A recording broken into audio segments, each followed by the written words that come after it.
Bharatiya Janata party के सांसद निशिकांत दुबे ने एक बार फिर से राहुल गांधी और कांग्रेस पार्टी पर हमला बोला है। बीजेपी सांसद ने कहा कि राहुल गांधी की मानसिकता ही पिछड़ा विरोधी है। वो केवल राजनीति करने के लिए पिछड़ों का नाम ले रहे हैं। उन्होंने कहा कि राहुल गांधी हिंदू नहीं है। इसके बाद भी वो खुद को हिंदू बताते हैं, जनेऊ पहनते हैं और पंडित दिखाने की कोशिश करते हैं। अगर आपको पिछड़ों की इतनी ही चिंता थी तो आप पिछड़े बन जाते। सुनिए निशिकांत दुबे ने और क्या कुछ कहा है। ये पिछड़ा पॉलिटिक्स जो करना चाहते हैं, तो राहुल गांधी तो हिंदू नहीं है, क्योंकि उनके दादाजी यदि हिंदू नहीं थे तो हिंदू, लेकिन वो फिर भी जो है अपने आप को यदि हिंदू साबित करना चाहते हैं तो उन्होंने जनेऊ क्यों पहना? वो ब्राह्मण क्यों बनने की कोशिश कर रहे हैं? वो पिछड़े बन जाते। तो जो उनकी मानसिकता है वो पिछड़े विरोधी है।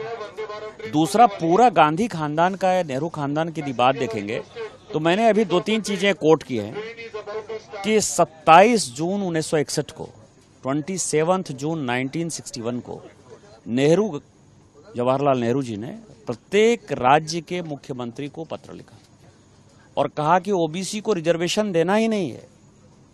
ओबीसी को रिजर्वेशन डिजास्टर्स होगा, उनको यदि देना है तो एजुकेशन में दो, कुछ में करो।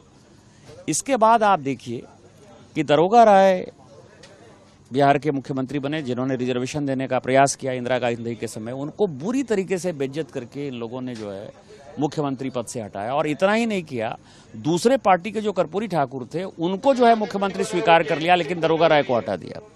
मतलब इस तरह से कांग्रेस में स्प्लिट हुआ बैकवर्ड फॉरवर्ड का।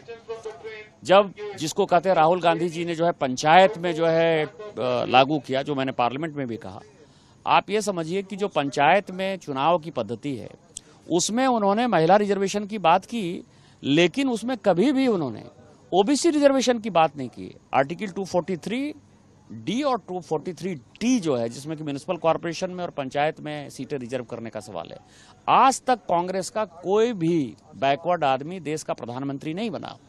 यदि उनका मंत्रिमंडल रहा, 70 का यदि मंत्रिमंडल रहा, तो उसमें केवल लॉलीपॉप के तौर पर 5 या 7 जो है ओबीसी बनते रहे। आज ओबीसी 70 में से 29 ओबीसी इस देश में केंद्रीय मंत्री है। आप यदि सांसदों की बात करेंगे तो लगभग 35% सांसद और विधायक ओबीसी सांसद और विधायक हैं। और भारतीय जनता पार्टी ही ऐसी पार्टी है जिसने कि एक पिछड़े को जो है प्रधानमंत्री बनने का साहस किया। तो ये सारी चीजें उनको बुरी लग रही हैं, और उसमें चूंकि मैं लगातार बोल रहा हूं तो मेरे बारे में वो जो है वो इस तरह की बातें कर रहे हैं। और राहुल गांधी का जो ये मंसूबा है, क्योंकि मंसूबा एक ये था कि उन्होंने तानाशाही की, उनके परिवार ने तानाशाही। आपको पता है कि शेड्यूल कास्ट के एक सांसद का कॉलर पकड़ लिया, जो कि मैंने संसद भवन में कहा उन चीजों को। तो सोनिया गांधी, चूंकि उनका पूरी मूर्ति जो है डिमोलिश हो रही है, तो अपनी मां की मूर्ति को और कांग्रेस की मूर्ति को बचाने के लिए वो लो क्लास से जो है ओबीसी की बात कर रहे हैं। ओबीसी को आज भी जनेऊधारी राहुल गांधी चाहिए, सो कॉल्ड नकली जनेऊधारी ब्राह्मण चाहिए, या जो असली पिछड़ा है और पिछड़े का नेतृत्व कर रहा है नरेंद्र मोदी चाहिए। तो वो अपने मुद्दे पर खुशी फंस रहे हैं, और इस देश में जो है हम लोग 2/3 बहुमत से फिर से सरकार बनाएंगे। आपको बता दें कि निशिकांत दुबे ने कहा कि कांग्रेस पार्टी का सिद्धांत ही पिछड़ों का खिलाफत करना है।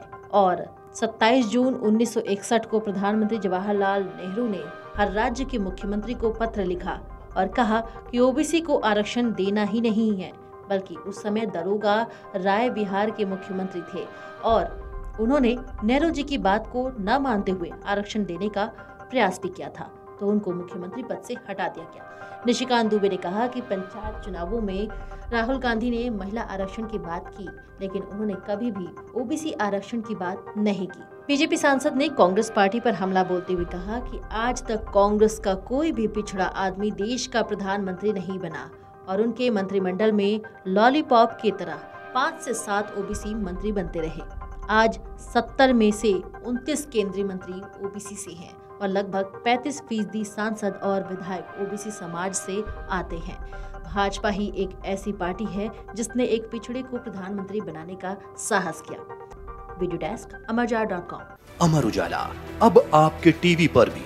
अपने स्मार्ट टीवी पर यूट्यूब पर सर्च करें अमर उजाला, चैनल सब्सक्राइब करें और देखें ताज़ा खबरें, वो भी HD क्वालिटी में। और हाँ, बेल आइकन दबाना ना भूलें ताकि हर खबर हो आपके घर। अमर उजाला, निष्पक्ष, निर्भीक, निरंतर।